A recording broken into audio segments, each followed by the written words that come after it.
Maximum ఏంటంటే feature దృష్టిలో పెట్టుకొని ఉమ్, మేము ఎదగాలన్నా ఉమ్, మార్కెట్లో మేము నిలబడాలన్నా ఒక వెంచరే ఆదర్శం మాకు. ఉమ్, ఈ వెంచరు ఎంత డెవలప్మెంట్ ఎంత చూసుకుంటే ఉమ్, 100% మాకు రాబోయే రోజులలో ఉమ్, రిజల్ట్ మాకు ఉంటుందని మాకు తెలుసు. ఉమ్, దాని దృష్టిలో పెట్టుకొని ఒక 10 ఇయర్స్ జర్నీ చేద్దామనే ఆలోచనలో ఉన్నాం మనం. ఉమ్, అంటే 10 ఇయర్స్ మీరు ఈరోజు మీ వీడియోలో చూపిస్తున్నాను కదా, ఉమ్, గతంలో చూపించాను, ఇప్పుడు చూపించాను. 10 ఇయర్స్ తర్వాత మళ్ళీ మిమ్మల్నే పిలుస్తాను, చూపిస్తాను.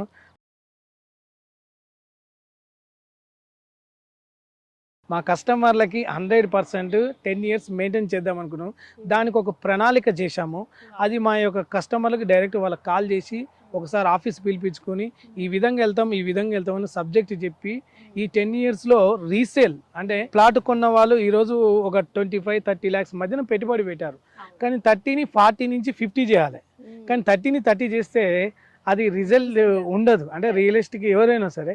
కానీ ఈ 30ని 40-50 కావాలి అంటే మెయింటెనెన్స్ ఎప్పుడు ఉండాలి. ఓకే. మెయింటెనెన్స్ ఎప్పుడు ఉంటే 100% రీసేల్ అనేది ఉంటుంది.